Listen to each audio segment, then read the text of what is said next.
सभी हैं मेरे ख्याल से, तो कल ही थे।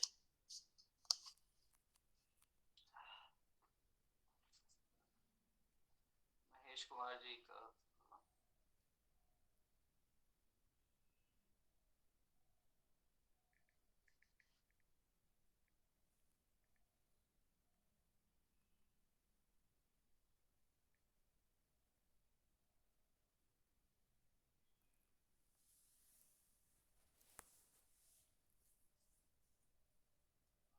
महेश जी नहीं है ना। महेश जी का आई थिंक अभी आए तो थे, फिर चले गए। हम्म,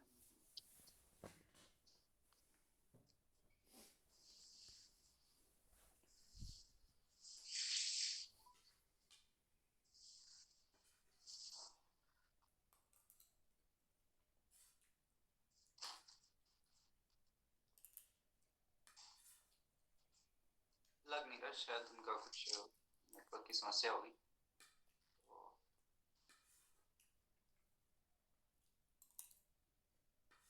देखिए, कल जैसा हम लोग ने बात करी थी, आयुर्वेद एक उपवेद है। आवाज आ रही है ना अच्छे से? तो आयुर्वेद बिल्कुल आ रही है, उपवेद। आवाज आ रही है। और वेद का क्योंकि अधिकार गुरु शिष्य परंपरा से मिलता है, वो हमारे पास नहीं है। तो इसलिए इसका अध्ययन हम जब भी करें, स्वाध्याय हम जब भी करें, तो 4 बार हम भगवान नारायण का नाम लें। और अध्ययन जब समाप्त करें तो हम 3 बार हरि का नाम लें। इससे जो वेदाध्ययन के दोष होते हैं, उन नियमों का पालन ना करने के, उससे भगवान हमें क्षमा कर देते हैं। तो 4 बार भगवान का नाम लेकर के प्रारंभ करते हैं। नारायण नारायण नारायण नारायण।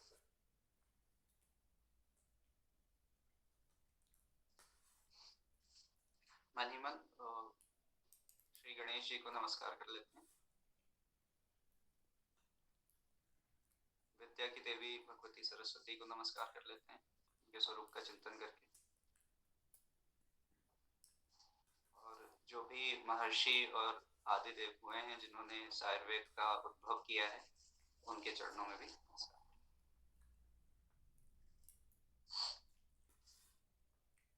तो हमारा कल का जो हमने उसकी प्रस्तावना करी थी, उसकी एक संक्षेप में पुनरावृत्ति कर लेते हैं, फिर सूत्र पाठ करेंगे। तो हमने सबसे पहले ये चर्चा करी थी कि इसका प्रयोजन क्या है। हमारा जो स्वाध्याय की कक्षा है, इसका प्रयोजन ये है कि हम आयुर्वेद का के मूलभूत सिद्धांतों से परिचित हो जाएं, उसको अपने जीवन में उतार सकें। और यदि किसी की इच्छा हो तो वो इससे कुछ व्यापार भी कर सकता है। व्यापार 2 प्रकार से कर सकता है। कुछ आयुर्वेदिक उत्पादों का निर्माण कर सकता है, जिसमें अगर आप औषधि का परमिट लेकर के आयुर्वेदिक औषधि बेचना चाहें, वो भी आप कर सकते हैं। और कुछ भोज्य पदार्थों का भी आप व्यापार कर सकते हैं जिसमें आयुर्वेदिक गुण हो। उसके लिए आपको औषधि का लाइसेंस लेने की आवश्यकता नहीं, कि अभी न्यूट्रास्यूटिकल्स को आप फूड लाइसेंस के साथ में बेच उसका क्रय विक्रय आप उत्पादन कर सकते हैं। इसका सबसे बड़ा जो उद्देश्य है वो ये है कि आयुर्वेद के जो दैनिक जीवन में उतारने योग्य नियम है, ऋतुचर्या, दिनचर्या, विरुद्ध आहार, पथ्य अपथ्य विचार, इन सब का सम्यक ज्ञान हमें प्राप्त हो। और ज्ञान तो गुरु शिष्य परंपरा से प्राप्त होता है, लेकिन हम सूचनाएं प्राप्त कर सकते हैं। और इसको प्राप्त करके हम अपना आत्म कल्याण कर सके, हम स्वयं रोगी ना हो। हमें रोग का उपचार करने की विधिक इससे क्षमता नहीं प्राप्त होगी, लेकिन यदि रोग उत्पन्न ही ना हो तो वो प्रश्न ही नहीं है। तो ये हमारा सबसे बड़ा इस अध्ययन का प्रयोजन। फिर हमने ये कहा था कि हमारे यहाँ विज्ञान और धर्म को अलग करके हम नहीं देख सकते। अगर देखेंगे तो हमको उसका सम्यक लाभ नहीं मिलेगा। तो हमारे धर्म में कई 6 वैदिक दर्शन है: सांख्य, योग, न्याय, वैशेषिक, मीमांसा और वेदांत। तो आयुर्वेद जो है वो सांख्य दर्शन का अभिन्न अंग है। सांख्य दर्शन में ईश्वर के ऊपर ध्यान न देकर के पुरुष और प्रकृति पर ध्यान देते हैं। मुझे सांख्य का अधिकार नहीं है, मैं वेदांत का अनुयायी हूँ, लेकिन इसका एक कम से कम 1-2 वाक्यों का परिचय हमें आवश्यक रूप से पता होना चाहिए। तो सांख्य में एक तरह से भौतिक मार्ग से ही हम ईश्वर प्राप्ति की तरफ जाते हैं या आत्मज्ञान प्राप्त करने की तरफ जाते हैं। तो सांख्य और योग काफी कुछ एक जैसा होता है, और न्याय और वैशेषिक काफी कुछ एक जैसा होता है, और मीमांसा और वेदांत भी एक ही जैसा होता है। और जब आप और आगे जाएंगे तो हमें आचार्य यह सिखाते हैं कि ये सारे दर्शन भी कैसे एक जैसे। तो ये थोड़ा विषयांतर हो जाएगा इस पे अगर इससे अधिक चर्चा करेंगे। अब फिर आयुर्वेद पर आते हैं। आयुर्वेद सांख्य योग का अभिन्न, सांख्य दर्शन का अभिन्न अंग है, और ये अथर्ववेद का उपवेद है। तो अथर्ववेद की जो शाखाएं हैं, उनके जो गुरुकुल चलते थे, उनके जो अनुयायी थे जो उनसे जुड़े हुए थे, वो इस उपवेद की आज की भाषा में कहें तो प्रैक्टिस करते थे। अब इसमें हमने कहा था कि इसका इस आयुर्वेद की उत्पत्ति कहाँ से हुई। तो हमारा ये मानना है कि इसकी उत्पत्ति दैवी रूप से हुई। ये किसी मनुष्य का बनाया हुआ नहीं है।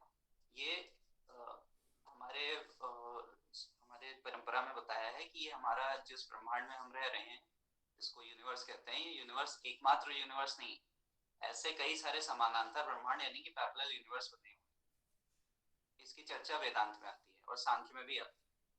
अब ये एक जैसे होते हैं और ये बनते रहते हैं, नष्ट होते रहते हैं, और अलग अलग ब्रह्मांडों में जब सभ्यताएं नष्ट होती हैं और पुनः बनती हैं, तो दैवी शक्ति, ईश्वरीय शक्ति से इस विज्ञान को पुनः लोक के कल्याण के लिए प्रकाशित किया जाता है। तो इस पे श्रद्धा होना आवश्यक है। अगर नहीं होगा तो भी ये सिद्धांत आपको लाभ तो करेंगे, लेकिन उतना सम्यक लाभ आप इससे नहीं ले पाएंगे। अब इसकी दो परंपराएं हैं। एक दैवोपदेश से परंपराएं आती हैं जो कि देवताओं के समाज में है, और लौकिक उपदेश से परंपरा आती है जो हमारे समाज में। संप्रदाय भेद से ये कहा जाता है कि कुछ संप्रदायों में मानते हैं कि भगवान ब्रह्मा से आयुर्वेद शास्त्र की उत्पत्ति हुई हमारे ब्रह्मांड में, और कुछ कहते हैं कि हमारे ब्रह्मांड में भगवान शिव ने सर्वप्रथम इसका उपदेश किया। तो हम अष्टांग हृदय का अध्ययन कर रहे हैं। अष्टांग हृदय महर्षि आत्रेय के संप्रदाय में जो वाग्भट हुए, उनके द्वारा रचित रचना है। तो उनके अनुसार ब्रह्मा जी ने सर्वप्रथम दक्ष प्रजापति को इसका ज्ञान दिया, जिन्होंने इंद्र को और धन्वंतरी को आदि को दिया, और उनके द्वारा कुछ ऋषियों को मिला। उन ऋषियों ने अपने वंशजों और अपने शिष्यों को इसका ज्ञान दिया, जिससे मनुष्य जाति तक पहुंचा। तो इसको दैवोपदेश और लौकिक उपदेश कहा। अब आयुर्वेद में वैसे कई संप्रदाय हैं, लेकिन मुख्य रूप से 3 संप्रदाय होते हैं। पहला होता है आत्रेय संप्रदाय, जिसके ग्रंथ का हम अध्ययन कर रहे हैं। उसके अतिरिक्त होता है धानवंतर संप्रदाय, और उसके अतिरिक्त एक शैवों का रस संप्रदाय होता है। रस संप्रदाय में ज्यादातर रासायनिक औषधियां होती हैं, कास्ट औषधियों यानी कि जो हर्ब्स होती हैं, जो जड़ी बूटियां होती हैं, उसका प्रयोग कम होता है। और इन दोनों के सिद्धांत भी अलग अलग। रस संप्रदाय में जो रस औषधियां होती हैं, उनका सेवन केवल वैद्य से भी योग्य जो भिषक होता है उसके परामर्श से ही करना चाहिए। लेकिन जो जड़ी बूटियां हैं, जो हर्बल औषधियां हैं, औषधि का अर्थ ही होता है हर्ब। औषधि का अर्थ मेडिसिन नहीं होता, औषधि का अर्थ हर्ब होता है, यानी कि जो पौधे हैं। तो इनका सेवन हम स्वयं भी कर सकते हैं, कानूनी रूप से भी कर सकते हैं, और किसी और को भी बता सकते हैं। जैसे उदाहरण के लिए मैं बता रहा हूँ, अगर किसी का पेट खराब है, आपने उसको कह दिया कि आप ऐसा करो, अदरक का रस आप पी लो, तो इसमें कोई कानून का उल्लंघन नहीं। लेकिन रस औषधियां जो हैं, वो पारद और भस्म आदि से जो बनती हैं, वो हम किसी को कह भी नहीं सकते, और बहुत योग्य वैद्य से ही लेना चाहिए, क्योंकि आयुर्वेद में ऐसा मान्यता है कि साइड इफेक्ट नहीं होते, वो सही है, लेकिन रस औषधियों के साइड इफेक्ट हो सकते। इसलिए हमारा जो विषय है, हमारा जो अधिकार है, वो रस औषधियों पे नहीं है, इसलिए हम रस संप्रदाय पर चर्चा नहीं। अब आयुर्वेद के 8 अंग हमने बताए थे, तो इस पर हम जो कल का जो भी चर्चा हुई थी, उसको संक्षेप में मैंने भेज भी दिया है समूह में। आप लोग पढ़ सकते हैं, उसको लिख सकते हैं, प्रिंट भी करवा सकते हैं, और हमारा प्रयास रहेगा कि इसको पीडीएफ बना करके आपको दे दिया जाए, ताकि आप आसानी से इसको हमेशा रख सकें। तो आयुर्वेद के 8 अंग थे। पहला अंग है काय चिकित्सा, यानी कि जनरल मेडिसिन, जो आप शरीर में आमतौर पे कोई भी छोटी मोटी समस्या हो सकती है। फिर दूसरा अंग होता है बाल चिकित्सा, इसको कौमार भृत्य भी कहते हैं, जिसका अर्थ होता है पीडियाट्रिक्स यानी कि बच्चों को होने वाले रोग। फिर होता है गृह चिकित्सा, जिसमें कि ग्रहों के दुष्प्रभाव से होने वाले जो रोग होते हैं जिसका कोई भौतिक कारण शारीरिक कारण नहीं समझ में आता और भाग्य के कारण होते हैं, उसका उपचार ज्योतिष के माध्यम से किया जाता है। उसके बाद शालाक्य तंत्र आता है। ये शालाक्य तंत्र भगवान धन्वंतरी ने बनाया था। इसका मतलब होता है सर्जरी। और दंष्टा चिकित्सा यानी कि विष चिकित्सा, यानी कि विष आदि का उपचार, जैसे सांप ने काट लिया या अन्य कोई विषैला पदार्थ किसी को दे दिया गया, ये होता है। उसके बाद होता है जरा चिकित्सा, यानी कि हमारा यौवन कैसे बना रहे, हम जरावस्था को यानी कि बुढ़ापे को कैसे ना प्राप्त हो, ये होता है। और इसके अंत में सबसे आखिर में होता है वृक्ष चिकित्सा। वृक्ष चिकित्सा रीजनरेटिव होती है, अर्थात हमारे जो रिप्रोडक्टिव ऑर्गन होते हैं उसके लिए होती है। लेकिन इसका जो उद्देश्य है वो ये है कि हमारी जो परंपरा है, हमारी सभ्यता है, इसमें अच्छी संतानें उत्पन्न हो, ये इसका मुख्य उद्देश्य है।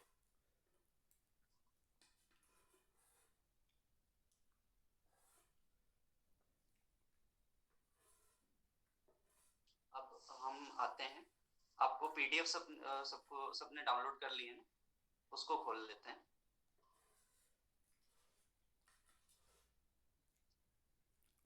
अगर कल जो बातें हुई थी उसमें किसी को कुछ पूछना है तो आप अभी पूछ लीजिए, क्योंकि मैं भी आपके साथ ही सीख रहा हूँ, तो आप कुछ पूछेंगे तो हो सकता है उससे मुझे भी कोई नई बात पता चले। मुझे नहीं पता होगा तो मैं खोजूंगा तो मुझे भी कोई नई बात। जो कल रस बताए थे ना, जी 6 प्रकार के रस होते हैं, उनके कुछ अगर उदाहरण मिल जाएं तो सही रहता है थोड़ा ना। कारण अभी अभी हम आगे आएंगे, क्योंकि इसमें थोड़ी समस्या ये है कि जैसे हम हिंदी में जो शब्द समझते हैं, कोई भी शब्द का हिंदी में जो अर्थ है संस्कृत में हमेशा वही नहीं होता। तो जैसे मधुर शब्द का हिंदी में हम जो अर्थ समझते हैं कि चीनी जैसा मीठा है, तो वो हमेशा आवश्यक नहीं होता। जैसे आंवले का रस मधुर बताया है, या अश्वगंधा का रस जो है वो मधुर बताया है, तो वो मीठा तो नहीं होता। तो अच्छा। मधुर का जो अर्थ है वो जब हम अष्टांग हृदय में जब वो विषय आएगा तो हम ग्रंथकार के अनुरूप उसकी उस सीक्वेंस में पढ़ेंगे तो ज्यादा अच्छा है।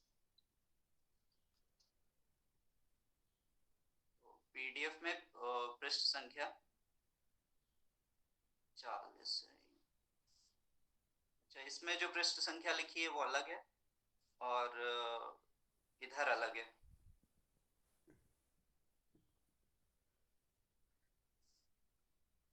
पृष्ठ संख्या 38 पर आ जाइए आप।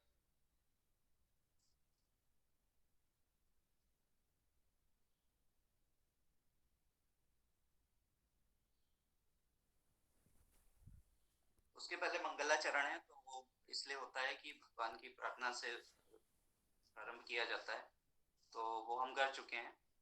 फिर भी हम उसको इसके पहले भी पढ़ लेते हैं। रागादि रोगान सततानुशक्तान शेष काय प्रसितान शेषान औत्सुक के मोहा रतिता जन्धान यो पूर्व वैद्याय नमोस्तुते।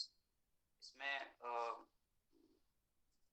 इसका अर्थ ये है कि राग द्वेष क्रोध लोभ मोह मत्सर ईर्ष्या आदि को मानसिक रोग कहा गया है। इन मानसिक रोगों में मन आदि का आधार देह है, अतः ये रोग आधार आधेय भाव से मन के साथ साथ देह को भी पीड़ित करते हैं। तो इसमें पहले ये कहा है कि राग आदि रोग जो है, राग आदि यानी कि काम क्रोध लोभ मोह मत मात्सर्य राग द्वेष, ये सब जो मानसिक विकार हैं ये हमारे शरीर को भी पीड़ित करते हैं। इसका क्या अर्थ है? हमारे जितने भी शरीर में भाव, हमारे मन में जितने भी भाव होते हैं वो कहीं ना कहीं शारीरिक रूप से बायोकेमिकल एंजाइम्स के द्वारा उसको समझा जा सकता है। यदि आपको भय आ रहा है तो वो कहीं ना कहीं एंडोक्राइनल सिस्टम में, जिसको कई चक्र भी कहते हैं हमारे योग की भाषा में, तो उससे कुछ जो एंजाइम्स निकलते हैं, जो उससे हार्मोन्स निकलते हैं, उनके द्वारा ये सब भावनाएं हमारे मन में आती हैं। तो भावों का जो प्रभाव होता है वो शरीर पर पड़ता है, और शारीरिक क्रियाओं का जो प्रभाव होता है वो हमारे मनोभावों पर। तो इन सब मानसिक रोगों से जो मनुष्य जाति है वो हमेशा पीड़ित रहती है। और जिस प्रकार से तपा हुआ लोहे का गोला जिस कढ़ाई आदि पात्र में रहता है उससे भी तपा देता है, ठीक उसी प्रकार से राग आदि मानसिक रोग मन के साथ देह को भी पीड़ित करते हैं। शुद्ध चित्त वाले पुरुष को ये राग आदि रोग नहीं होते हैं। तो इस प्रकार के जो मानसिक रोग हैं ये शरीर में फैले रहते हैं और शारीरिक पीड़ा भी उत्पन्न करते हैं, मानसिक पीड़ा भी उत्पन्न करते हैं। इन सब को नष्ट करने का जो मार्ग बताया आयुर्वेद के रूप में, जिन्होंने इसकी प्रणीत किया, उन अपूर्व वैद्य को, उन भगवान को, अपूर्व मतलब जो उनके जैसा पहले कभी नहीं हुआ, ऐसे वैद्य जो भगवान हैं जिन्होंने इसकी रचना करी इस विज्ञान की, ऐसे भगवान को नमस्कार।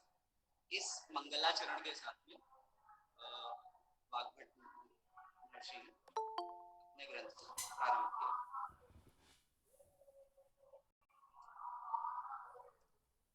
नमस्कार सतीश जी। अभी तक हमने इसका परिचय दिया था, तो उसमें कुछ अलग नहीं है, वो सब हम समूह में डाल चुके हैं, आप उसको पढ़ लीजिएगा और कोई प्रश्न हो तो आप बाद में। अभी हम मंगलाचरण ही किया था, अब हम आगे बढ़ रहे हैं।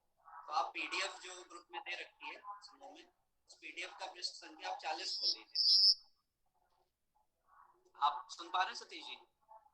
हाँ हाँ जी जी जी। पृष्ठ संख्या 40 खोल लीजिए। पीडीएफ में जो डिजिटल फाइल में उसकी पृष्ठ संख्या 40 है, और लेकिन इधर जो छपी हुई है वो पृष्ठ संख्या 4 है।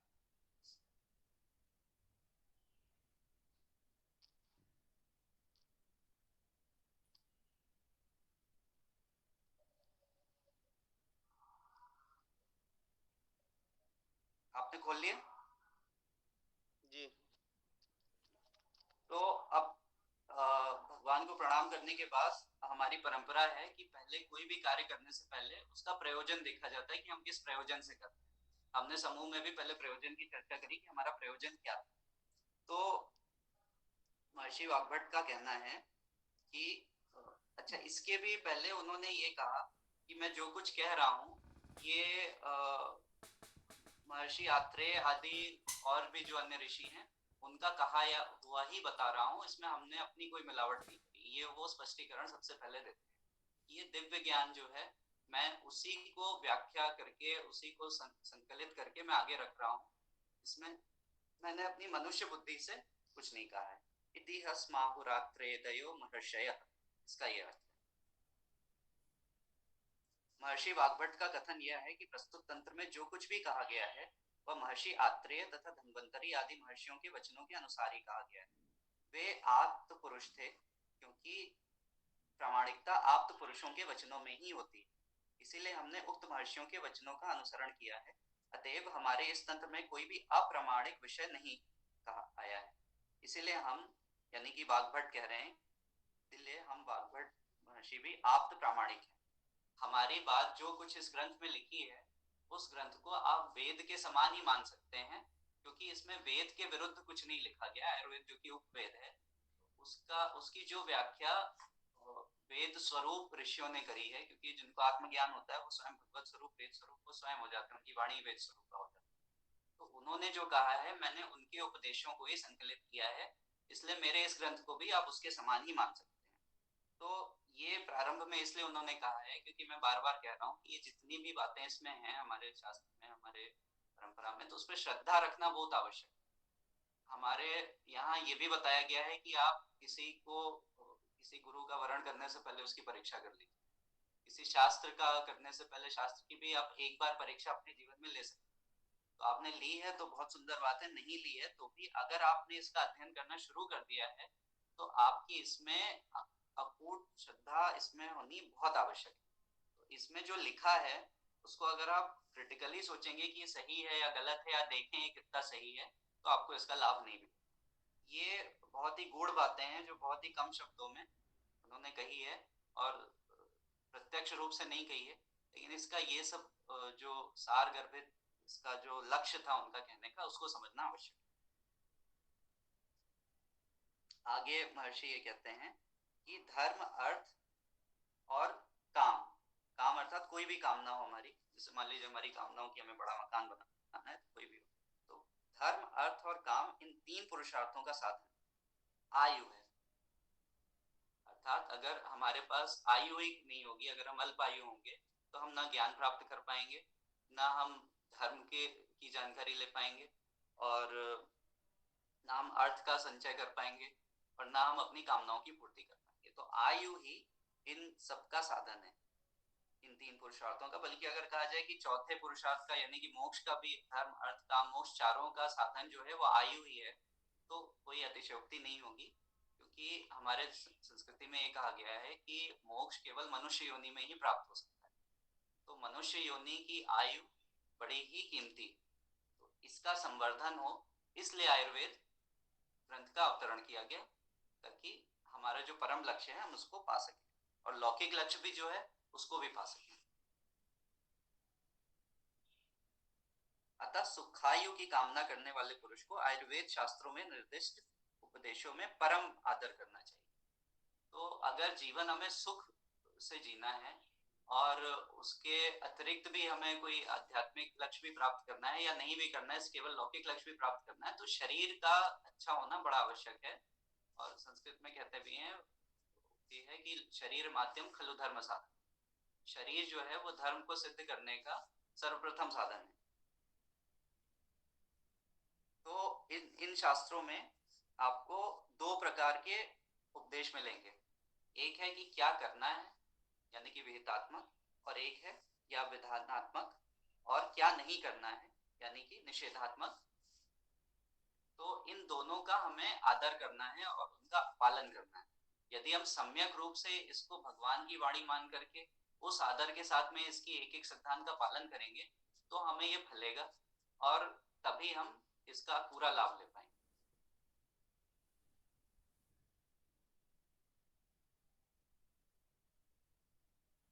अब पेज पृष्ठ संख्या 40 पर मैं पढ़ रहा हूँ, आयुर्वेद अवतरण।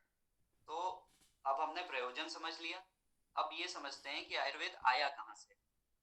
तो इसके बारे में आत्रेय संप्रदाय में ये कहा गया है कि ब्रह्मा जी ने सबसे पहले आयुर्वेद शास्त्र का स्मरण करके, उन्होंने भी इसकी रचना नहीं करी, ब्रह्मा जी ने भी इसका स्मरण किया, क्योंकि ये हमारे ब्रह्मांड से पहले भी अन्य ब्रह्मांडों में, हमारा ब्रह्मांड नष्ट हो जाएगा तो भी अन्य ब्रह्मांडों में रहे। तो ब्रह्मा जी ने सबसे पहले इसका स्मरण करके उसे दक्ष प्रजापति को ग्रहण करवाया। दक्ष प्रजापति ने दोनों अश्विनी कुमारों को पढ़ाया, अश्विनी कुमार दो भाई हैं, अश्विनी कुमारों ने देवराज इंद्र को पढ़ाया, उन्होंने महर्षि अत्रि के पुत्र पुनर्वसु थे, जिनको आत्रेय भी कहा जाता है, अत्रि के पुत्र होने के कारण आत्रेय कहा जाता है। तो उन्होंने अत्रि पुत्र पुनर्वसु को और अन्य महर्षियों को पढ़ाया। आत्रेय और अन्य ऋषियों ने महर्षि अग्निवेश, महर्षि भेड़, महर्षि जतुकर्ण, महर्षि पराशर, महर्षि हारीत, महर्षि क्षाणपाणी आदि को पढ़ाया था।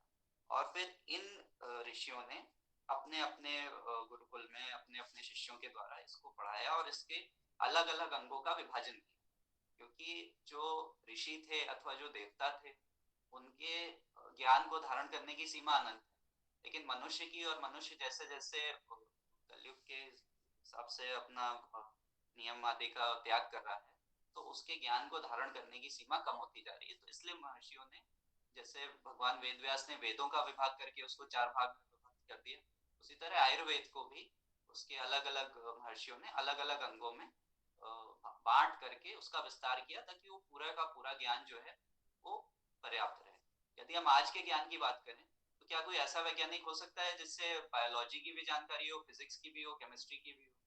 और ये ऐसा संभव नहीं है। और इसलिए इन आज के पाश्चात्य विज्ञान में भी ज्ञान के विभाग किए गए हैं, और अलग अलग व्यक्तियों को अलग अलग विभागों का भार प्रदान किया गया है कि आप इसका संवर्धन करें, इसमें आप शोध करें, इसको आगे बढ़ाएं। तो बृहद ज्ञान के बहुत अत्यंत बृहद होने के कारण यह व्यवस्था करी।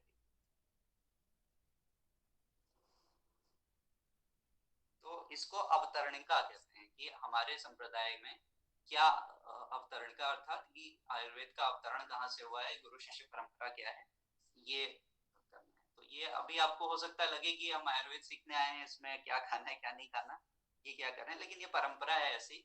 तो हमें पूरी परंपरा तो नहीं प्राप्त है, लेकिन पढ़ने की भी जो परंपरा रही है, जो सीक्वेंस रहा है, उसको मैंने सोचा कि एक बार अगर इस तरीके से किया जाए तो थोड़ा हमें भी पता चले कि पहले कैसा होता है।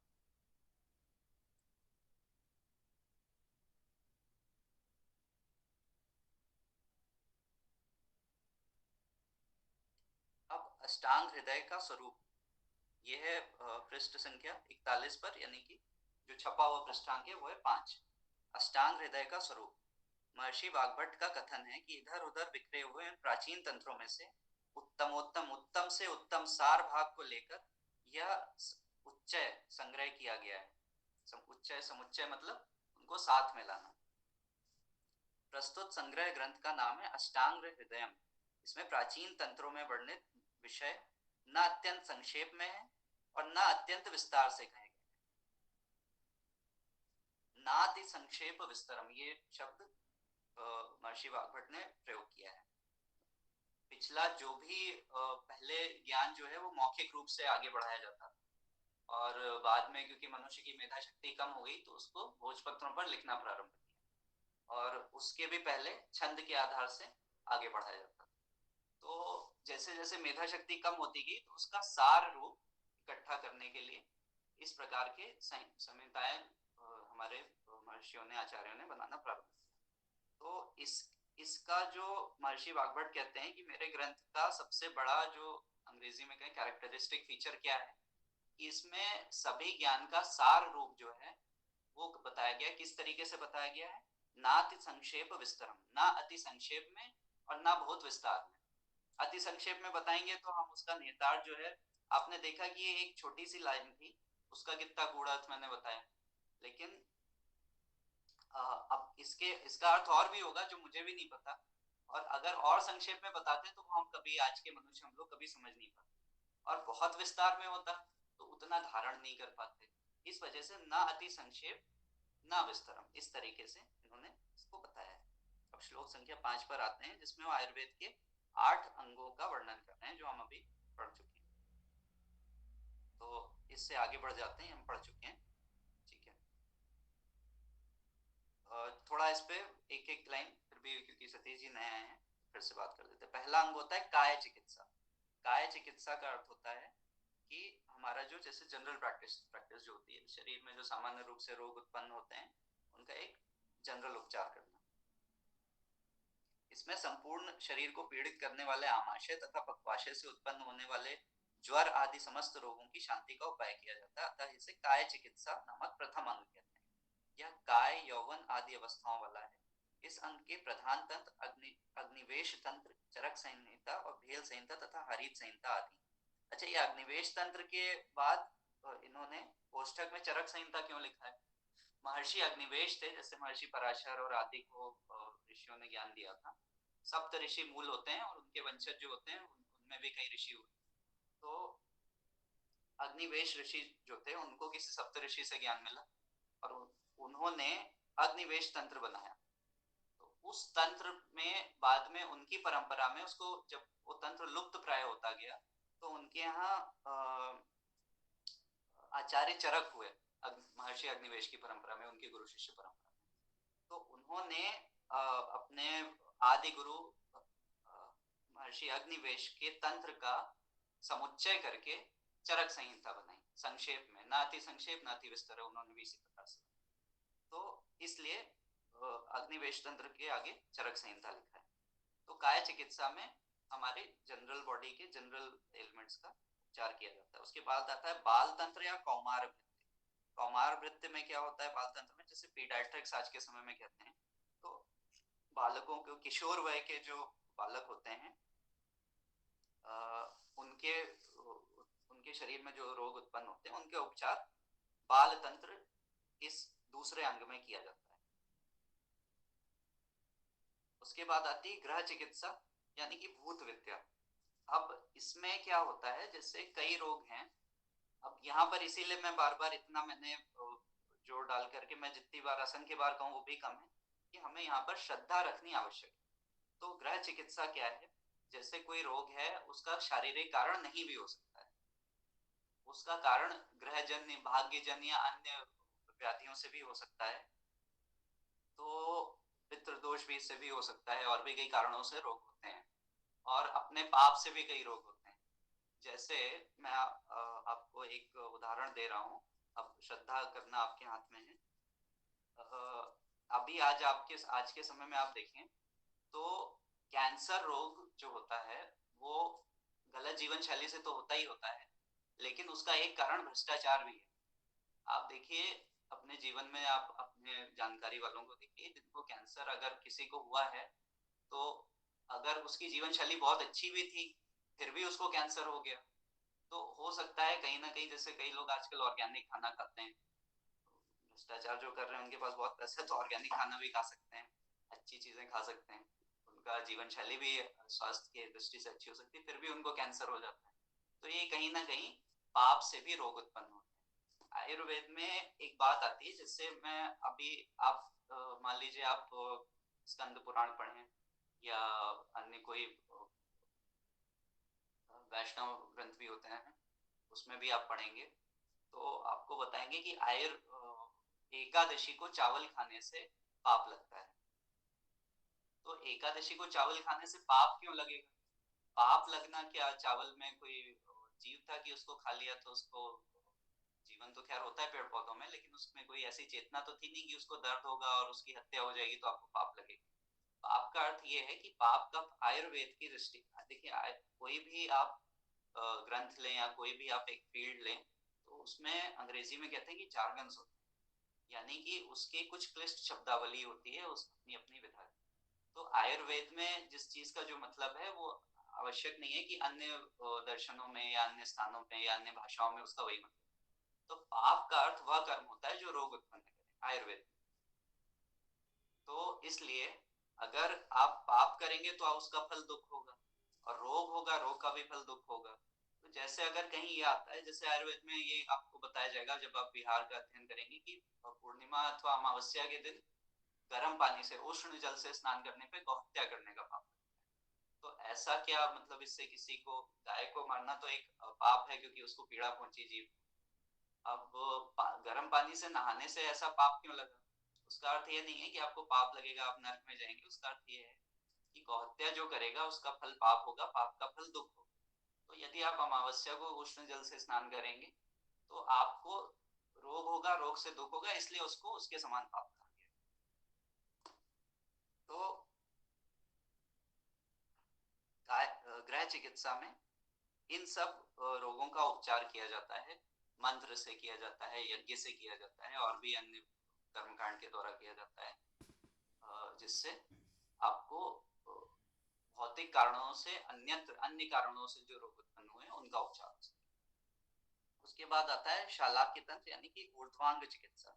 तो जैसे हमारे यहाँ आंख नाक कान के डॉक्टर आजकल होते हैं, उसी प्रकार से ये उनका खुद का कुछ बनाया नहीं है, उनका मेडिकल साइंस बड़ा नया है, और अब ये सिद्ध भी हो चुका है कि उनके यहाँ जो प्रारंभिक प्रोफेसर हुए थे उन्होंने ये सब चीजें कहाँ से सीखी थी, और सीखने के पश्चात वो जो प्रारंभिक उनके प्रोफेसर थे वो बताते भी थे कि हमने संस्कृत के इस ग्रंथ का अध्ययन किया, लेकिन उनके जो पीपल्स, उनके जो शिष्य हुए, उन्होंने इस बात का प्रचार करना बंद कर दिया, क्योंकि उन्हें हीन भावना आती थी कि ये काले लोग जो हमारे गुलाम हैं उनसे हम कैसे सीख सकते हैं। तो ये उनके पत्राचार अभी इस समय पब्लिक डोमेन में है, और ये सर्वविदित बात है, लेकिन इस पर कोई बात नहीं करता।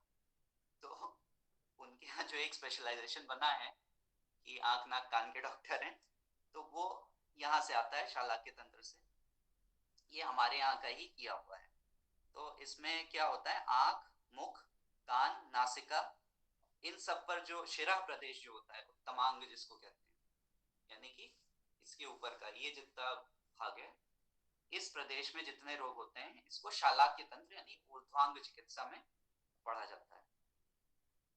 अब इसके बाद पांचवा आता है शल्य तंत्र। शल्य तंत्र अर्थात सर्जरी। तो भगवान धन्वंतरी ने जब देवासुर संग्राम हुआ था तो देवताओं की सर्जरी करने की आवश्यकता पड़ी, तो इस विधा को उन्होंने प्रचारित किया, उनसे लौकिक उपदेश ग्रहण करके मनुष्य जाति में इसका प्रचार किया गया। और भगवान धन्वंतरी की गुरु शिष्य परंपरा में जो सुश्रुत हुए, उन्होंने धन्वंतरीकृत शालाक्य शल्य शल्य तंत्र को उन्होंने सुश्रुत संहिता के रूप में संकलित किया बाद। तो शल्य तंत्र अर्थात सर्जरी। उसके बाद दंष्ट्रा विष चिकित्सा, इसको अगध तंत्र भी कहा जाता है। दंष्ट्रा अर्थात दांत से बना है। दंष्ट्रा शब्द तो जैसे सर्प आदि विषैले जीव होते हैं, उनके दांत होते हैं और उससे विष निकलता है, इसीलिए संकेत रूप में वह नाम रख दिया गया।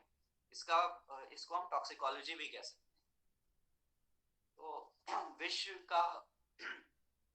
विष का उपाय प्रतिविष देना, उसका उपचार करना, उसको अन्य तरीके से निकालना, रक्त बहा करके रुधिर के साथ में उसको निकालना, ये सब दंष्ट्रा विष चिकित्सा का अंग आता है। ये था आपका छठा अंग।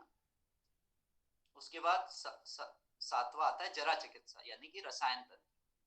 तो ऐसा है कि जैसे हमारा जो हिंदू धर्म है वो सिर्फ, या सनातन धर्म है वो सिर्फ भारत तक ही सीमित है, या भारत में हुआ, ऐसा नहीं।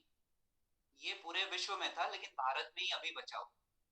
तो मैं ये रस चिकित्सा या रसायन तंत्र या जरा चिकित्सा में मैं इसका क्यों उल्लेख कर रहा हूँ? जैसे चीन में जो अभी आज हम देखते हैं कि आज तो वहां पर अथीस्ट कम्युनिस्ट सरकार है, उसके पहले वहां बौद्ध थे, और उसके पहले भी मेरा ये आपको बताना है कि वहां पर सनातन धर्म ही था। और वो सनातन धर्म में, जैसे मैंने आपको बताया कि 6 दर्शन है, वैदिक दर्शन, उसके अलावा ये निगम हो गया, निगमोक्त मार्ग हो गया, और आगमोक्त मार्ग जो है यानी कि तांत्रोक्त मार्ग जिसको कहते हैं, उसमें भी अलग अलग प्रशस्त प्रामाणिक संप्रदाय थे।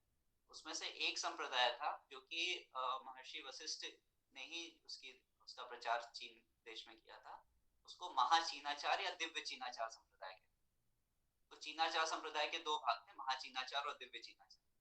तो वहां पर क्योंकि वो तांत्रोक्त मार्ग है, तो वहां पर जैसे मैंने आपको बताया कि रस संप्रदाय जो है वो आत्रेय और धन्वंतर संप्रदाय से काफी भिन्न है। तो वो लोग जो है वो रस संप्रदाय के अनुयायी थे। तो उनके यहाँ जो आयुर्वेद था वो रस संप्रदाय पर था, और उसी का हमें प्रमाण यह भी मिलता है कि बाद में बौद्ध काल में भी जो वहां पर चीनी राजा हुए हैं, वो इस चीज के पीछे पड़े रहते थे कि रस यानी कि पारद यानी कि मरकरी आदि को प्रयोग करके हम जरा चिकित्सा कैसे कर सकते हैं। तो उनके पास वो ज्ञान लुप्त हो गया था, और उन्होंने काफी उसका प्रयास किया उसको फिर से जीवित करने का, लेकिन वो कर नहीं पाए थे।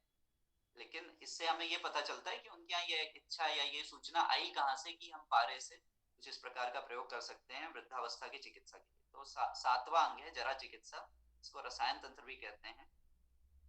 तो इसमें रसायन औषधियों का, वैसे तो रस का अर्थात पारद यानी कि मरकरी है, लेकिन और भी इसमें जैसे भस्म होती है, धातुओं की भस्म होती है, वो सब इसमें प्रयोग करी जाती है।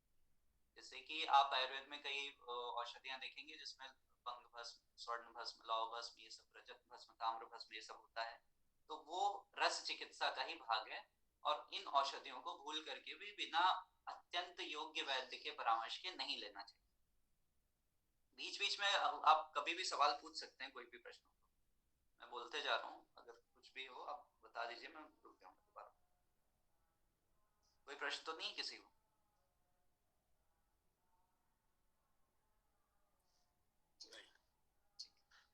तो जरा चिकित्सा यानी कि इसमें वृद्धावस्था की चिकित्सा करते हैं, और यौवन को बरकरार रखने के उपाय किए जाते हैं रसायन औषधियों से। उसके पश्चात आता है वृक्ष चिकित्सा यानी कि वाजीकरण तंत्र। तो ये हमारे रिप्रोडक्टिव हेल्थ को मेंटेन रखने के लिए होता है, और इसका मैंने बार बार कहा कि इसका मुख्य उद्देश्य जो है वो उत्तम संतति को आगे बढ़ाना है।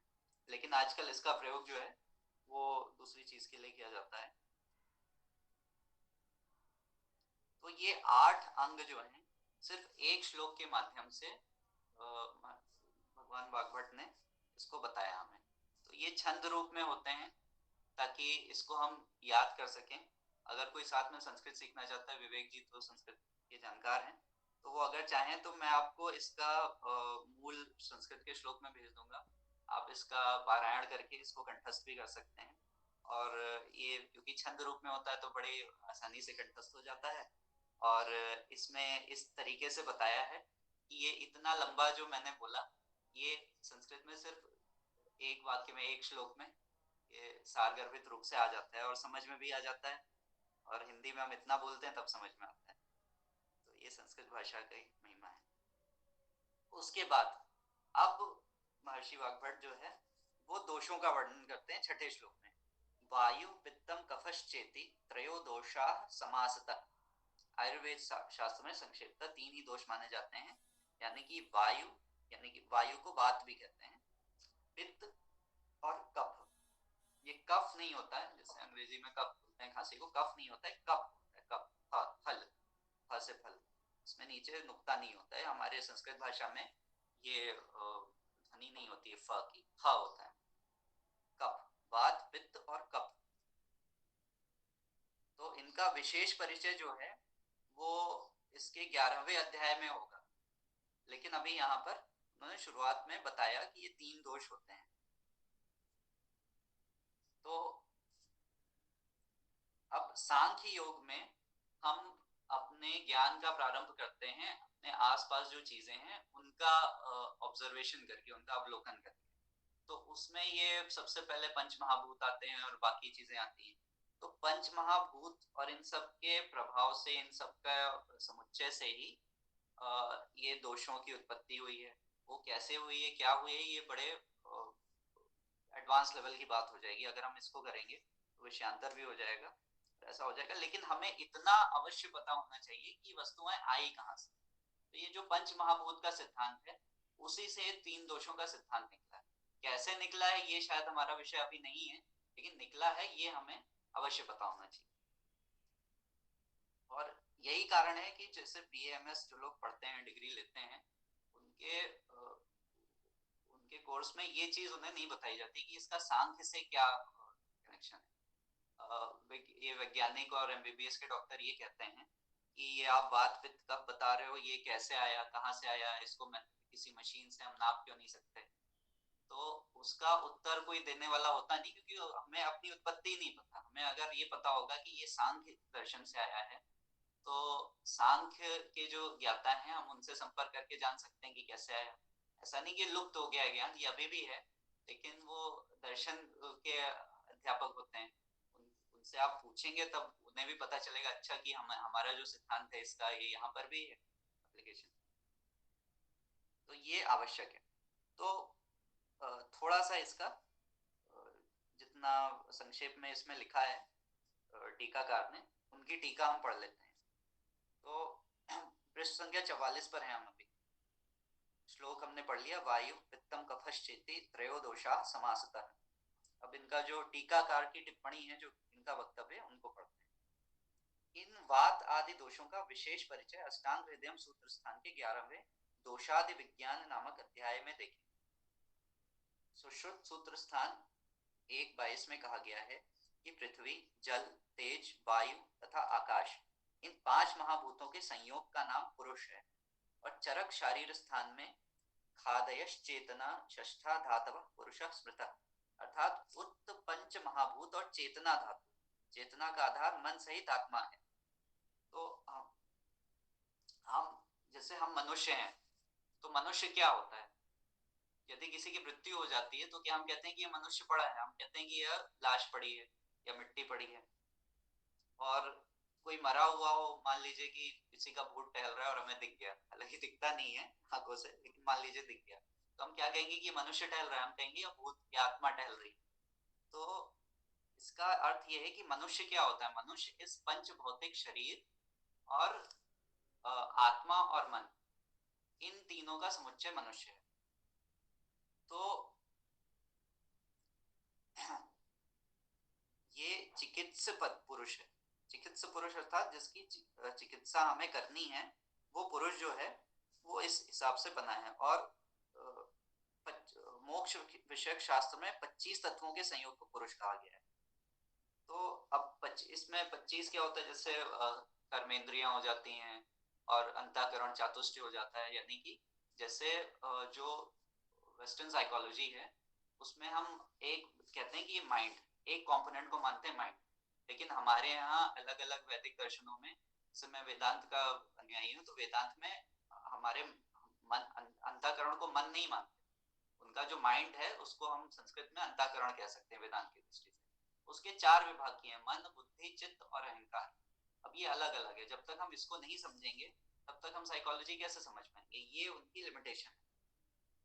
तो इस तरह से इन अलग अलग जो एलिमेंट्स की कल्पना की गई है, इनके विभाग किए गए हैं, इन सब के समुच्चय से वो पुरुष बनता है जिसमें जिसकी हमें चिकित्सा करनी है। अब हम पुरुष यानी जो मनुष्य है उसमें पंच महाभूत होते हैं, ये हम सब जानते हैं, यानी कि पृथ्वी, अग्नि, जल, वायु, ये सब आकाश। तो इसमें आकाश जो है वह अवकाश के रूप में शरीर में रहता है और पृथ्वी तत्व आधार स्वरूप है। अतः ये दोनों निष्क्रिय निश्चेष्ट हैं, अर्थात इन दोनों में किसी प्रकार की क्रिया नहीं होती। अब पंचमहाभूत है, आपको सबको पता है क्या होते हैं। इसमें यहाँ पर दो पंचमहाभूतों में से दो भूतों की चर्चा कर रहे हैं, एक होता है पृथ्वी, एक होता है आकाश। अब हम इसको स्थूल रूप से, जो हमारी समझ है, जो हमने सबने कम से कम 10वीं तक या 12वीं तक विज्ञान पढ़ा है, उस हमारी बुद्धि उसी हिसाब से होगी, तो हम उसी की दृष्टि से समझते हैं। हमारा शरीर जो है वो कोशिकाओं यानी कि सेल से बना है। सेल्स के अंदर भी सेल ऑर्गेनेलीज होते हैं, और वो कैसे बनते हैं, वो मॉलिक्यूल से बनते हैं। एटीपी मॉलिक्यूल्स और दुनिया भर की चीजें अंदर केमिकल रिएक्शन होते रहते हैं, एडेनोसिन ट्राइफॉस्फेट वगैरह। तो जो मॉलिक्यूल्स हैं वो कैसे बने, वो एटम्स से बने। एटम्स अंदर सब एटॉमिक पार्टिकल से बने, और इन सब के बीच में, मॉलिक्यूल्स के बीच में, एटम्स के अंदर जो सब एटॉमिक पार्टिकल्स हैं, इन सब के बीच में क्या है, खाली जगह, स्पेस। तो वो स्पेस को आकाश महाभूत कहते हैं। तो अगर हम कहें कि खाली जगह में भी वायु होती, तो वायु भी एक मॉलिक्यूल या एटम्स के रूप में है, और उन एटम्स के बीच में जो खाली जगह है वहां तो कुछ भी नहीं है, तो वही आकाश महाभूत है। तो हमारे शरीर में सबसे अधिक जो तत्व पाया जाता है वो आकाश तत्व पाया जाता है, क्योंकि आप मान लीजिए आपकी बॉडी जो है वो एक सर्टेन क्यूबिक फीट या सेंटीमीटर क्यूब एरिया वो उसने ऑक्यूपाई कर रखा है। अब ऐसे में उस एरिया में मास कितना है और खाली स्थान कितना है, जब आप इसको देखेंगे तो आप पाएंगे कि एटम्स के बीच में इतना खाली स्थान है कि अगर हर एटम को संपीड़ित कर दिया जाए, यानी कि कंप्रेस कर दिया जाए, उसके बीच में कोई स्थान न छोड़ा जाए, हालांकि वो एक फिजिक्स की दृष्टि से संभव नहीं है, वो ब्लैक होल बन जाएगा, लेकिन ऐसे आप सोच करके देखिए, तो उसमें खाली स्थान कितना बचेगा और एटम्स कितने, अणु कितने बचेंगे। इस हिसाब से आप जब सोचेंगे तो पता चलेगा कि आकाश तत्व जो है वो सबसे ज्यादा है। यही आकाश तत्व जो है ये वात का अधिष्ठान आप इसको कह सकते हैं। तो जो अच्छा, वात क्या है, वात सिर्फ आकाश में वात नहीं हो सकता, वात के साथ जो पृथ्वी का तत्व का, यानी कि जो स्थूल तत्व यानी कि जो मॉलिक्यूल्स हैं उसका जो समुच्चय है, इन दोनों के बीच में जो इंटरेक्शन काम करता है, इसको हम वात कह सकते हैं। ये बड़ी, मैं आपको सतही या ऊपरी बात बता रहा हूँ, तो ये संकेत है, हम थोड़ा सा ही समझ लें वही पर्याप्त है हमारे लिए। अगर किसी को ना समझ में आए तो हम कल इस पे, आप इस पे पहले सोचिएगा। देखिए, हम जो सुनते हैं, जो श्रवण करते हैं, उसका 10 गुना हमें मनन करना चाहिए, और जितना हम मनन करेंगे उसका 10 गुना हमें निधिध्यासन करना चाहिए, अर्थात उसको अपने जीवन में उतारना चाहिए। तो जो भी शास्त्र का ज्ञान होता है वो फलित होता है। तो मैं अभी जो आज बता रहा हूँ इस पर सोचिएगा, और जो उसके बाद भी सोचने पर ना समझ में आए जो, या अन्य नए प्रश्न हो, इस पे हम कल चर्चा करेंगे कि आकाश तत्व से और पृथ्वी तत्व से वात कैसे बनता है। तो इस पर आगे अब अगला जो है, जल तत्व से कफ बनता है, और अग्नि तत्व से पित्त बनता है, और वायु तत्व से वात बनता है। तो जो वात, पित्त और कफ है, इसका मूल अधिष्ठान जो है वो वात का वायु, जल कफ का जल तत्व, और पित्त का अग्नि तत्व है।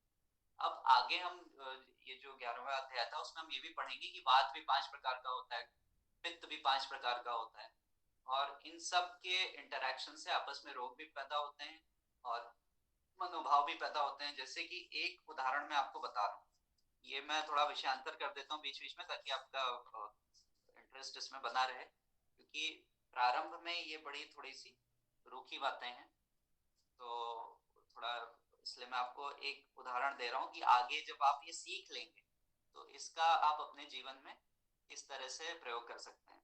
तो जैसा मैंने बताया कि अग्नि तत्व जो है वो पित्त का अधिष्ठान है। पित्त क्या होता है? पित्त 5 प्रकार का होता है।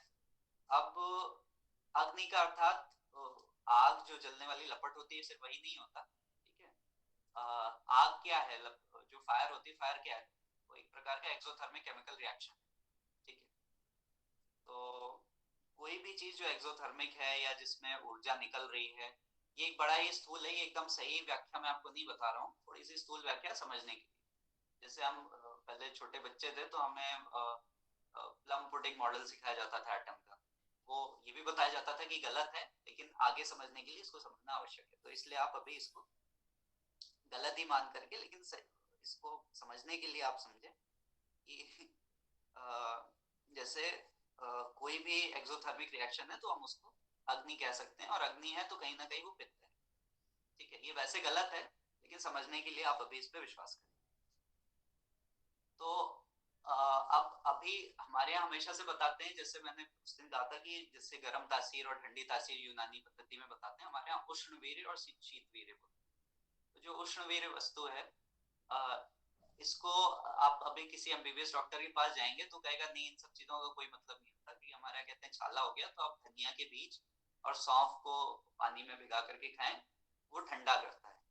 तो डॉक्टर आपको बताएगा, क्योंकि मुझे बताया था इसलिए मैं कह रहा हूँ, मेरा डॉक्टरों से कोई विरोध नहीं है, मैं अपना अनुभव के आधार पर कह रहा हूँ कि उन्होंने कहा कि गरम तो आप सौंफ को गरम कर लो तो गरम हो जाएगी, आप गरम गरम खा लो सौंफ को भून करके तो आपका मुंह जल जाएगा, वो ठंडी कैसे होती है। लेकिन जो आधुनिक विज्ञान है, जो मेडिकल साइंस है, वो भी ये कहता है कि 2 प्रकार के भोज्य पदार्थ होते हैं। एक होता है थर्मोजेनिक, पॉजिटिवली थर्मोजेनिक, होता है नेगेटिवली थर्मोजेनिक, या मतलब थर्म, उसको कुछ और शब्द शायद उसका होता है, थर्मोजेनिक नहीं बोलते हैं। तो कुछ चीजें ऐसी होती हैं जिसको पचाने में इतनी ऊर्जा लग जाती है कि वो ऊर्जा का अवशोषण कर लेता है, नेगेटिव कैलोरीफिक वैल्यू होती है उसकी। जैसे कि लीक्स, एक अभी आजकल हमारे यहाँ भी चलन चल पड़ा है कि 5 स्टार में या रेस्टोरेंट में लीक्स, एक सब्जी होती है, शाक होता है, उसको खाया जाता है, तो दैट इज नेगेटिवली थर्मोजेनिक। उसको खाने से आपका वजन कम होगा, क्योंकि उसको पचाने में जितनी ऊर्जा निकलती है उससे अधिक ऊर्जा उसको पचाने में हमारा शरीर खर्च कर देता है। उसको पचाने में एक शारीरिक क्रिया, उसमें भी कैलोरीज खर्च होती है, तो उससे जितनी कैलोरी मिलती नहीं उससे अधिक उसको पचाने में खर्च हो जाती है। और कुछ ऐसी वस्तुएं होती हैं जैसे हरी मिर्च है। हरी मिर्च खाना एक पॉजिटिवली थर्मोजेनिक फूड है, उसको आप खाएंगे तो आपके शरीर में ऊष्मा पैदा हो और आपकी कैलोरीज जो हैं वो पचेगा, उससे कैलोरीज मिलेगी भी, लेकिन वो कुछ ऐसा रिएक्शन आपके पाचन तंत्र में करेगा कि आपके शरीर में बहुत ज्यादा ऊष्मा पैदा होगी, और उस ऊष्मा को पैदा करने में आपका जितना आपने भोजन किया था उसकी जितनी कैलोरीज उत्पन्न हुई है उसकी आधी कैलोरीज ऊष्मा पैदा करने में खर्च हो जाएगी। तो इसी को हमारे यहाँ, जैसे यूनानी में तासीर कहते हैं, हमारे यहाँ उष्णवीर्य शीतवीर्य कहते हैं।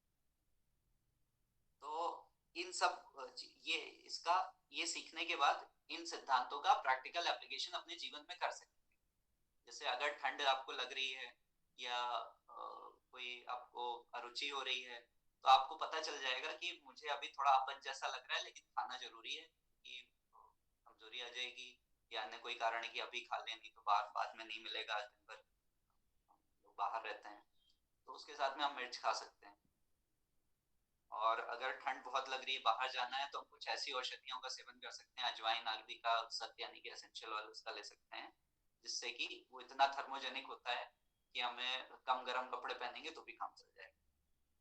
तो ये सारे इसके प्रैक्टिकल एप्लीकेशंस हैं जो इसको सीखने के बाद आप कर सकते हैं।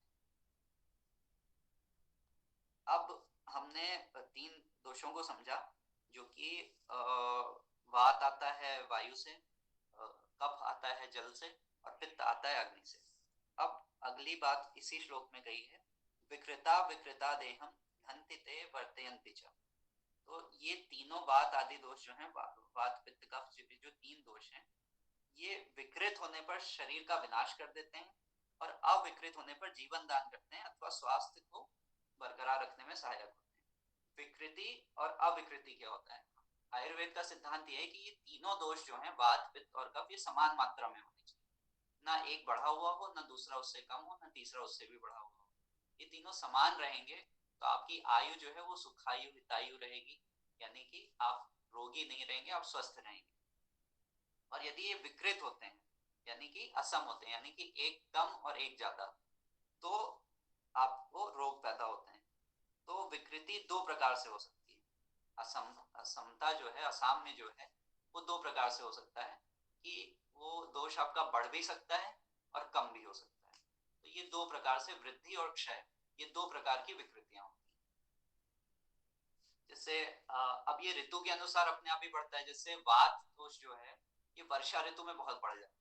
आप हर प्रकार से स्वस्थ हैं तो भी वर्षा ऋतु में वात दोष प्राकृतिक रूप से आपके शरीर में बढ़ जाएगा। तो उस समय आपको इस प्रकार का भोजन लेना है जो कि वात दोष का शमन है। तो यही आयुर्वेद का सार है। ये जब हम अपनी प्रकृति समझ लेंगे, हम ये समझ लेंगे कि हमारे शरीर में कौन सा दोष प्राकृतिक रूप से बढ़ा हुआ है। और उस ऋतु में, अगर जैसे मैं वात प्रकृति का हूँ, वर्षा ऋतु में सबका वात बढ़ता है तो मेरा और बढ़ जाता है, तो मेरे लिए परम आवश्यक है कि मैं ऐसी किसी औषधि का सेवन करूं कि मेरा वात उस समय नियंत्रित रहे। औषधि का सेवन ना करूं तो भोजन ऐसा करूं जो वातल ना हो। यदि मैं वर्षा ऋतु में सवेरे चना खा लूंगा भिगा करके रखा हुआ, तो मुझे रोग होगा। अब ऐसे तो बताते हैं कि आप चना भिगा करके खाइए, सवेरे सैलड खाइए, तो बड़ा अच्छा है। अच्छा है, किसी के लिए अच्छा है, किसी के लिए बुरा है, ऋतु के अनुसार और स्वयं पुरुष यानी कि रोगी के अनुसार। तो ये दो प्रकार की विकृति आती है, क्षय और वृद्धि। वो बढ़ भी सकता है और कम भी हो सकता है। बढ़ जाएगा तो उसको कहते हैं अति योग, और यदि घट जाएगा तो उसको कहते हैं हीन योग। और 7वें श्लोक का जो अंतिम चरण है वो ये है, पृष्ठ संख्या 45 पर। ते व्यापिनोपि वृषाभ्यो रथोभ्योर संशया। दोषों के स्थान तथा प्रकोप काल, ये तीनों वात आदि दोष सदा समस्त शरीर में व्याप रहते हैं। फिर भी नाभि के निचले भाग में वायु का, ये कहां कहां व्याप्त है ये बता रहे हैं। हृन्याभ्योर अधो मध्योर्थ संशया। तो ये यदि आप संस्कृत आपका ज्ञान हो आपको, तो ये सूत्र रूप में बता दिया कि हृदय और नाभि के नाभ्योर के अधो और मध्य और ऊर्ध्व में संशय। तो ये इन्होंने जो इसका हमने ऊपर पढ़ा कि वात पित्त और कफ, ये इसका सीक्वेंस पढ़ा। अब उसी सीक्वेंस में इन्होंने बस ये बता दिया, यहाँ पर ये नहीं बताया कि वो दोष कौन सा कहाँ है। ये संक्षेप में, ये संस्कृत की यही सुंदरता है कि इन्होंने संक्षेप में एक बोर्ड के तरीके से आपको बता दिया। तो ये संस्कृत का ज्ञान अगर हमें ना भी हो तो भी हम इसका टेबल बना करके उस तरीके से हम याद कर लें कि कौन सी चीज, कौन सा दोष किस जगह पर रहता है। तो ये मैंने समूह में डाला था कि कौन से दोष का क्या स्थान है, आप उसको देख सकते हैं।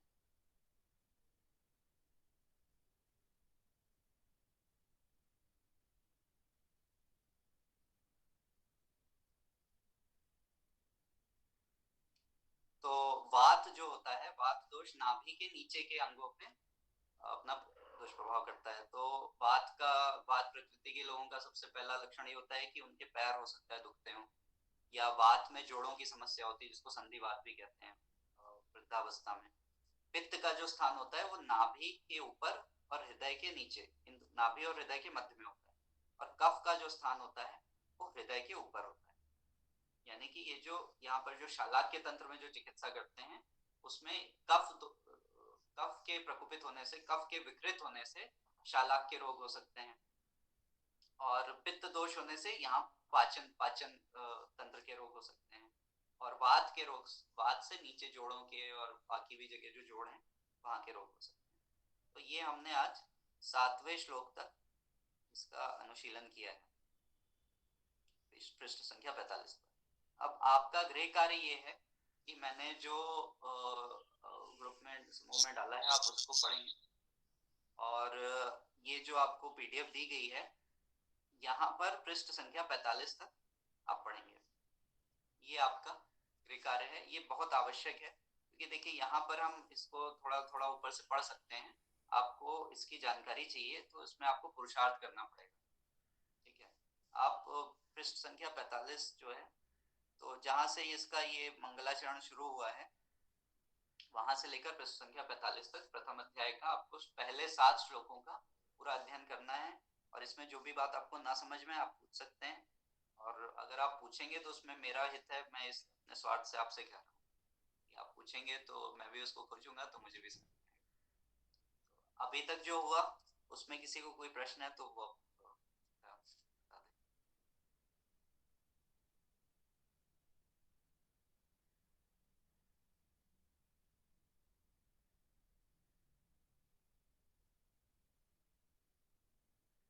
सौरभ जी, कपिल जी, किसी को कोई प्रश्न?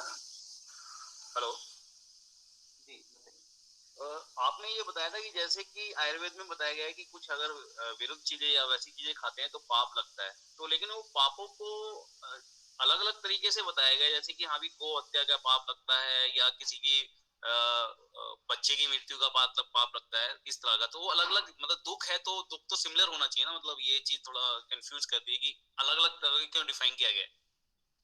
आपको क्वेश्चन समझ में आया मेरा? बता रहा हूँ, जैसे आप मान लीजिए आप अगर कोल्ड ड्रिंक का सेवन करेंगे हाँ हाँ आपके शरीर को नुकसान पहुंचेगा, वो थोड़ा कम पहुंचेगा, उससे थोड़ा आपको कम दुख होगा। आप शराब का सेवन करेंगे तो ज्यादा बड़ा दुख होगा, ज्यादा बड़े रोग हो गए। तो उसी हिसाब से आपको बताया कि उसकी तुलना पापों से करके बताई, क्योंकि जब अच्छा। ये ग्रंथों की रचना करी गई थी उस समय की जनता धर्म विरोधी, धर्म का पालन करती थी, अधर्म से डरती थी। तो वो इसका बड़ा ध्यान रखती थी कि ये जो शास्त्र में पाप कर्म बताए ये ना हो, तो उससे तुलना करके उन्होंने बता दिया। ठीक।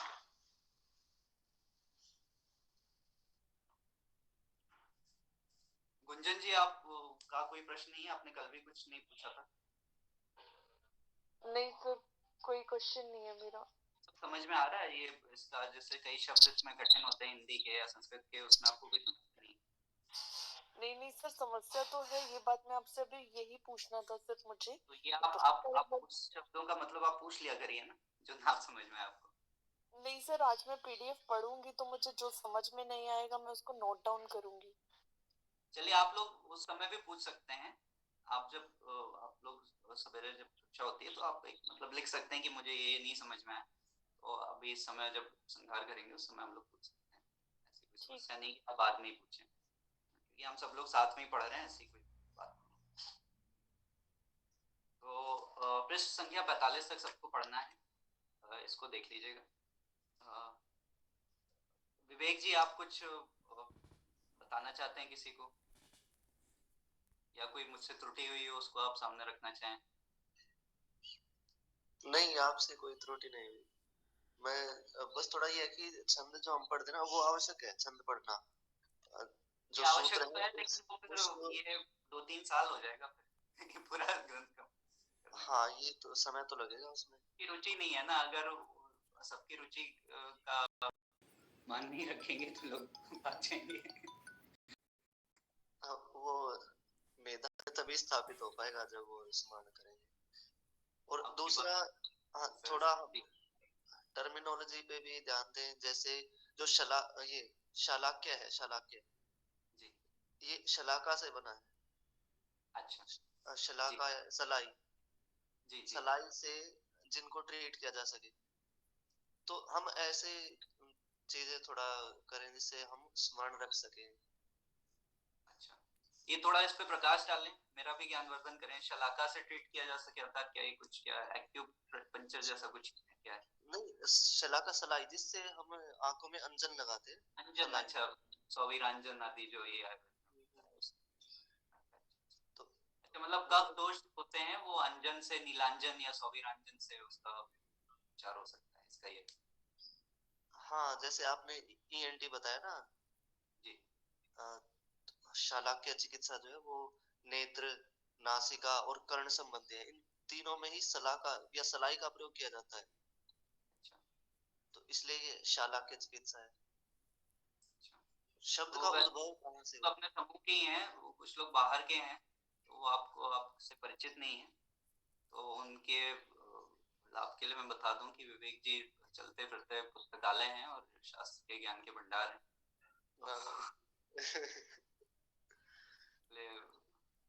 अगर कोई आपको समस्या हो तो इनकी अनुमति से आप थोड़ा बहुत कष्ट इन्हें भी दे सकते हैं। बाकी समय में नहीं, लेकिन कक्षा के समय आप मुझसे कोई त्रुटि हो सकती है तो वो आप इसको ठीक करने के लिए। एक प्रश्न मेरा भी है। जी बोलिए प्रणेश जी।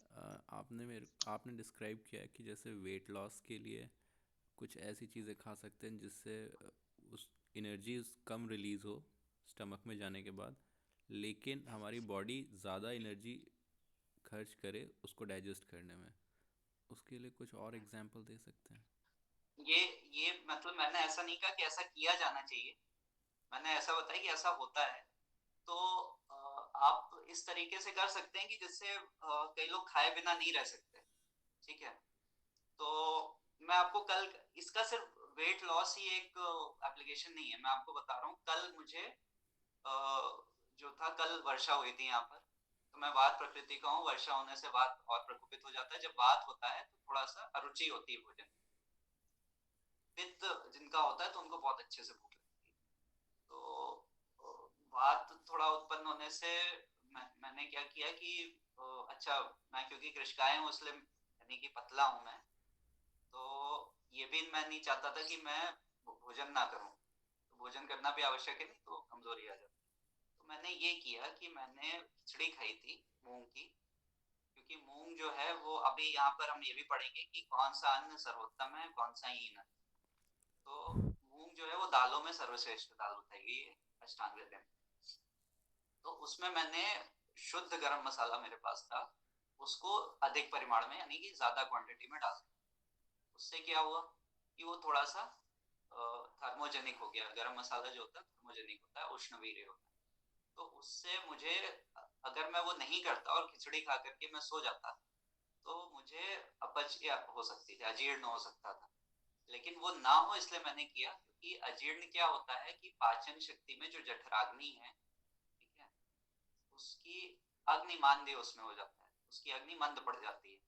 तो उसकी अग्नि मंद है, जैसे आप कोई आग जला रहे हैं और वो थोड़ी सी धीमी हो रही है, उसका कोयला धीमे धीमे बुझने लगा है, तो आप उसमें क्या कर सकते हैं कि कोई और ऐसी चीज, थोड़ा सा ऐसा कोयला डाल सकते हैं जो पहले से ही जल रहा हो, या कुछ ऐसी चीज डाल सकते हैं कि जैसे लकड़ी गीली है तो उसमें लकड़ी के साथ में थोड़ा सा कपूर डाल दें, क्योंकि कपूर खुद ही बहुत तेजी से जलने लगेगा और वो बहुत ज्यादा ऊष्मा छोड़ेगा। तो उसी तरह से हमने अपने भोजन में उष्णवीर्य चीजों को मिला दिया, यानी कि अधिक मात्रा में गरम मसाले को मिला दिया, जिससे कि वो और ऊर्जा पैदा करेगा और जठराग्नि में जो मंदता है उसको वो अपनी ऊर्जा से पूर्ति कर देगा। तो ये सिर्फ वेट लॉस इसका नहीं है। और अगर वेट लॉस की बात है तो अभी हम उस पर भी आएंगे। अभी बताने से क्या होगा कि असम्यक बात हो जाएगी, क्योंकि सारे सिद्धांतों को समझना जरूरी है। फिर भी आपने पूछा तो मैं बता देता हूँ कि जो नेगेटिव कैलोरीफिक वैल्यू वाले भोज्य पदार्थ होते हैं, उनकी सूची आपको मिल जाएगी, उसको आप खा सकते हैं, ठीक है। और जैसे चावल आदि खाने से वजन बढ़ता है, तो चावल के साथ में आप खूब सारी काली मिर्च डाल दें, तो उससे वजन आपका नहीं बढ़ेगा, बढ़ेगा उतना नहीं बढ़ेगा, क्योंकि काली मिर्च जो है वो थोड़ी एक्सोथर्मिक है। तो आपकी जो कैलोरीज चावल खाने से आएंगी उसमें से काफी अधिक कैलोरीज जो हैं वो उस ऊर्जा को ऊष्मा में परिवर्तित होकर के निकल जाएगी। अच्छा, यही काम आप अगर ग्रीष्म ऋतु में करेंगे तो आपको इसका दुष्प्रभाव भी हो सकता है। अभी इस समय तो ठीक है, तो इसीलिए मैंने कहा कि मैं बताने से थोड़ा परहेज कर रहा हूँ, क्योंकि पूरी बातों का सम्यक जानकारी होना आवश्यक है, इस पूरे ग्रंथ का सम्यक अनुशीलन। ओके। और कोई प्रश्न तो आप बताएं, फिर संहार किया है। नहीं, ठीक है, थैंक यू। सौरभ जी, महेश जी, आपको कुछ पूछना है?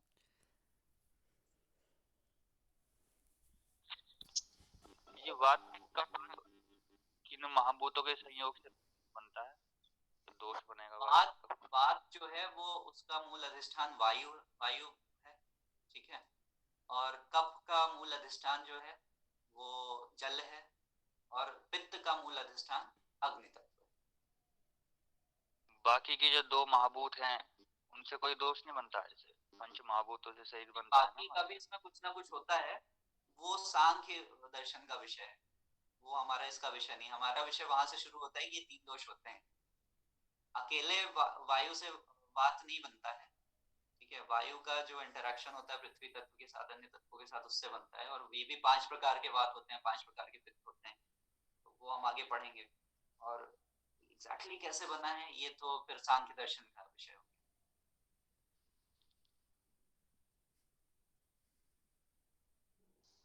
आपने बताया कि जो वात होता है वो नाभि से नीचे होता है, और वात के कारण जो होता है पेन होता है। ये है कि वात दोष से जो होने वाले प्रमुख रोग होते हैं वो नाभि के नीचे होते हैं, यानी कि प्रमुख रोग उससे जो होता है वो जोड़ों के समस्या जो होती है वो सबसे प्रमुख होती है। वैसे तो 80 प्रकार, 100 प्रकार, 120 प्रकार के रोग होते हैं, वो सब जगह पाए जाएंगे, लेकिन उसके जो प्रमुख प्रमुख रोग हैं वो इन क्षेत्रों में सही है।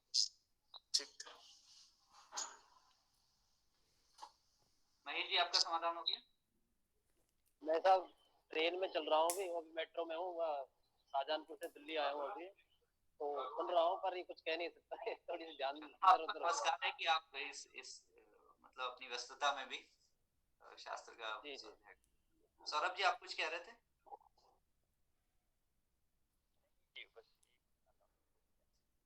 तो विवेक जी की अनुमति से उपसंहार करते हैं। जैसे मैंने बताया, वेद का अध्ययन करते हैं तो हमें वेदाधिकार नहीं है, ये उपवेद ही है। तो शुरू में 4 बार भगवान के नारायण नाम का उच्चारण किया, और अंतिम करते समय 3 प्रकार के दोष जो वेद के अभ्यास में हो सकते हैं, उससे क्षमा मांगने के लिए 3 बार हरि नाम का उच्चारण करते हैं। तो 3 बार बोलेंगे, हमारे साथ बोलेगा। तम नमामि हरिम परम, तम नमामि हरिम परम, तम नमामि हरिम